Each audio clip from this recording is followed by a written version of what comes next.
விஜய் வந்து சொன்னது எல்லாத்தையுமே கேட்டு காவேரி மனசு கஷ்டப்படுறாங்க. வெளிய காட்டாம வேற வழி இல்லாம அப்படியே வந்து விஜயை பார்க்குறாங்க. தவிப்போட விஜயை பார்க்குறாங்க. விஜய் வந்து "ஏன் காவேரி இப்படி பண்ணிட்டுருக்க? உனக்கு என்ன தாண்டி பிரச்சனை? ஏன் என்ன பார்த்தா உனக்கு பாவமாவே இல்லையா?" அப்படின்னு சொல்லிட்டு விஜய் கேட்குறாரு. அதுக்கு எந்த பதிலும் சொல்லாம காவேரி எழுந்து போக பார்க்குறாங்க. அப்போ விஜய் வந்து தடுத்து நிறுத்துறாரு கைய பிடிச்சு. "காவேரி ஏன்டி இப்படி பண்ணிட்டுருக்க? இப்போ என்ன நான் திரும்பி போயிட்டேன். மறுபடியும் வரமாட்டேன் அப்படின்னு தானே நினச்ச நீ?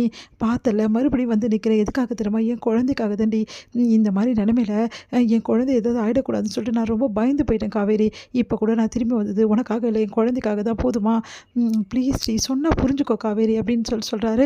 அதை கேட்டுட்டு காவேரி கையை எடுத்து விலக்கி விட்டு போகிறாங்க. ஏன் இப்படிலாம் பண்ணுறாலும் தெரியலையே அப்படின்னு சொல்லிட்டு விஜய் மனசு கஷ்டப்படுறாரு. இங்கே வந்து காவேரி அதே ஃபீலிங்கில் விஜய் சொன்ன விஷயத்தை எல்லாத்தையுமே நினச்சி பார்த்துட்டு வீட்டுக்கு வந்துட்டுருக்காங்க. வந்தோடனே அவங்க அம்மா நில்லுடி அப்படின்றாங்க. அதை கேட்டு அதிர்ச்சி அடைகிறாங்க. என்ன தாண்டி உன் மனசில் நினச்சிட்ருக்க? எங்ககிட்டலாம் அந்த அந்த வீட்டுக்கே நான் போகமாட்டேன், விஜய்க்கு எனக்கு சம்மந்தமே இல்லை அப்படின்னு, அவங்க கூட வாழ போகிறதில்ல அப்படின்னு சொல்லிட்டு முடிவெடுத்த மாதிரி பேசிட்டு இப்போ என்னென்னா அந்த பையன் கூட நின்று பேசிகிட்டு இருக்க அப்படின்னு சொன்னோன்னே அதிர்ச்சி அடைகிறாங்க. உடனே வந்து நம்ம கங்கா என்னம்மா சொல்கிறேன் அப்படின்னு. ஆமாடி, இவன் அந்த பையன் கூட நின்று பேசிகிட்டு இருக்கா, அதுவும் கோயிலில் உட்காந்து பேசிகிட்டு இருக்கா. இதெல்லாம் பார்க்கும்போது எனக்கு ஒரே டென்ஷன் ஆகிடுச்சுடி.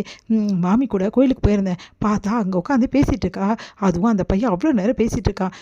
இல்லைம்மா, அவர் சும்மா தாம்மா பேச வந்தார், நான் திட்டவிட்டமாக சொல்லிட்டேம்மா, நம்மளுக்கும் உங்களுக்கும் எனக்கு எதுவும் சம்மந்தம் வேணான்னு சொல்லிட்டு அப்படின்னோடனே நீ சொன்ன மாதிரி இல்லவே இல்லை, அந்த பையன் சாதாரணமாக தான் பேசிகிட்டு இருக்கான், உனக்கு ஆசை இருந்தால் இப்போ கூட சொல்லிட்டு வந்து காவேரி, இப்போவே உன்னை அந்த வீட்டுக்கு அனுப்பிச்சிடுறேன், அதை விட்டுட்டு இங்கே ஒரு கால் அங்கே ஒரு கால் வச்சுட்டு இருக்காத, ஒரு முடிவாக ஒழுங்காக எடு அப்படி சொல்லிட்டு இருக்காங்க. அதுக்கு காவேரி என்ன சொல்கிறேன்னு தெரியாமல் தவிக்கிறாங்க. விடுமா, அவர் வந்து பேசினா இவன் என்னம்மா பண்ணுவா, இங்கே பாருடி கட்டன் ரைட்டாக சொல்லி அனுப்பிச்சிட்டா, ஏன் அந்த தம்பி வந்து பேச போகிறாரு அப்படின்னு மாதிரி சொல்லிட்டு இருக்காங்க. எங்கே கரெக்டாக வந்து பாட்டி வராங்க. பாட்டியை பார்த்தோன்னா அதிர்ச்சி அடைகிறாங்க எல்லாருமே. பாட்டியா அப்படின்னு சொல்லிட்டு உள்ளே வாங்க அப்படின்னோடனே இங்கே வந்து உட்காந்து உங்கள் கூட உறவு கொண்டாட வரலை, இருந்த உறவையும் முடிச்சுட்டு போகலாம் தான் வந்திருக்கேன் அப்படின்றாங்க பாட்டி. அதை கேட்டு எல்லாருமே அதிர்ச்சி அடைகிறாங்க. நீங்கள் என்னம்மா சொல்கிறீங்க அப்படின்னு சொல்லிட்டு சாரதா கேட்குறாங்க. இங்கே பாரு சாரதா, நான் எதுவும் வந்து ஸ்ட்ரைட்டாக சொல்கிறவ, அதனால் நான் சொல்லிடுறேன். இங்கே பாருமா காவேரி, நீயும் என் பேரனும் வாழக்கூடாது, வந்து 2 பேரும் வந்து ஒன்றா இருக்கக்கூடாதுன்னு நான் நினைக்கிறவ கிடையாது. ஆனால் இப்போ இருக்க சூழ்நிலையில் என் பேரனோட மன நிம்மதியும் என் பேரனோட பாதுகாப்பு தான் எனக்கு முக்கியம். ஆல்ரெடி உன்னை கோயிலில் பார்த்து நான் சொன்னேன்ல, என் பேரன் கூட இருக்கக்கூடாது, பேசக்கூடாதுன்னு சொல்லிட்டு என் பேரை வந்து வந்து அவாய்ட் பண்ண சொன்னேன்ல, ஆனால் அதை மீறியும் என் பேரை வந்து நீ பேசுகிற அப்படின்னோடனே அப்படியே அதிர்ச்சியாக காவேரி பார்க்குறாங்க. இங்கே பாருமா, இதெல்லாம் சரிப்படாது, அவன் பொண்டாட்டின்ற உரிமையில் தான் உன்னை தேடி தேடி வந்துட்டுருக்கான், நீ அவன் பொண்டாட்டி இல்லைன்னா கண்டிப்பாக உன்னை தேடி வர வேண்டிய அவசியமே கிடையாது, அதனால் அந்த பந்தத்தை பிரிக்கிறதுக்கு தான் நல்லது அப்படி சொல்கிறாங்க. அதை கேட்டு காவேரி பயங்கரமாக அதிர்ச்சி அடைகிறாங்க. நீங்கள் என்னம்மா சொல்கிறீங்க அப்படி சாரதா கேட்குறாங்க. வேறு ஒன்றும் இல்லை, டைவர்ஸ் பேப்பர் தான் எடுத்துகிட்டு வந்திருக்கேன், இந்தா காவேரி டைவர்ஸ் பேப்பர், இதில் கையெழுத்து போட்டு கொடு, மற்ற வேலையை நான் பார்த்துக்கிறேங்க, என் பேரங்கிட்ட எப்படி கையெழுத்து வாங்கணும்னு எனக்கு தெரியும் அப்படின்றாங்க. அதை கேட்டு காவேரியால் தாங்கிக்கவே முடியல, பயங்கரமாக அப்படியே தாங்க முடியாமல் அழறாங்க. உடனே வந்து என்ன பண்ணுறதுனே தெரியல காவேரிக்கு. அப்படியே நிற்கிறாங்க. என்ன பார்த்து நிற்கிற, சைன் பண்ணி கொடு, என் பேரன் கூட வந்து வாழ மாட்டேன்னு சொன்னல, இப்போ எதுக்காக பார்த்து நிற்கிற, நீங்களும் என்ன சொன்னீங்க, என் பேரனுக்கும் உங்கள் வீட்டுக்கும் சம்மந்தம் இல்லை சொன்னீங்கல்ல, உங்கள் பொண்ணுக்கிட்ட கையெழுத்து போட்டு கொடுக்க சொல்லுங்கள் அப்படின்றாங்க. அதை கேட்டு சாரதா என்ன பண்ணுறதுன்னு தெரியாமல் தவிக்கிறாங்க. எல்லாருமே தவிக்கிறாங்க. என்ன கையெழுத்து போட்டு கொடுத்துருவேல காவேரி அப்படின்னோடனே அப்படியே அதிர்ச்சி அடைகிறாங்க காவேரி. ஒன்றுமே புரியாமல் என்ன பண்ணுறதுன்னு தெரியாமல் தவிக்கிறாங்க காவேரி.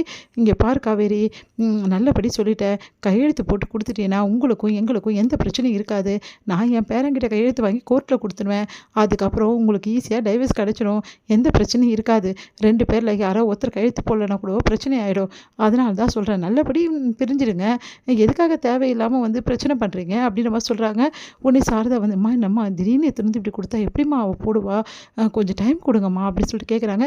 என்னங்க இது அநியாயமாக இருக்குது, விஜய்க்கு இந்த விஷயம் தெரியுமா அப்படி சொல்லிட்டு கேட்குறாரு குமரன். நீங்கள் பாருப்பா, அந்த விஷயத்தையெல்லாம் நான் பார்த்துக்கிறேன், என் பேரனை எப்படி சம்மதிக்க வைக்கணும்னு எனக்கு தெரியும், அதனால் தேவையில்லாமல் பேசிட்டு இருக்காங்க. என்னங்க நீங்கள் இப்படி பேசிகிட்டு இருக்கீங்க, இப்போ கூட விஜய் வந்து தேடி காவேரி கிட்ட வந்து பேசிட்டு இருக்கா, அது காவேரி பொண்டாட்டின்ற உரிமையில் வந்து பேசுகிறான், பொண்டாட்டி இல்லைன்னா அப்புறம் ஏன் அவன் தேடி வர போகிறான், அதெல்லாம் நான் பார்த்துக்கிறேன், இங்கே பாருமா காவேரி, நீ கையெழுத்து போட்டு கொடுக்குறது தான் உனக்கு நல்லது, கையெழுத்து போட்டு கொடுன்னோன்னே அப்படியே காவேரியால் தாங்கிக்க முடியல, நான் எப்படி கையெழுத்து போட்டு கொடுப்பேன், என் வயிற்றில் குழந்தை வளர்ந்துட்டுருக்குது, இந்த நிலைமையில் அவரோட அப்பா வேணாம் நான் எப்படி சொல்ல முடியும்னு காவேரி தவிக்கிறாங்க மனசுலேயே யோசிச்சு.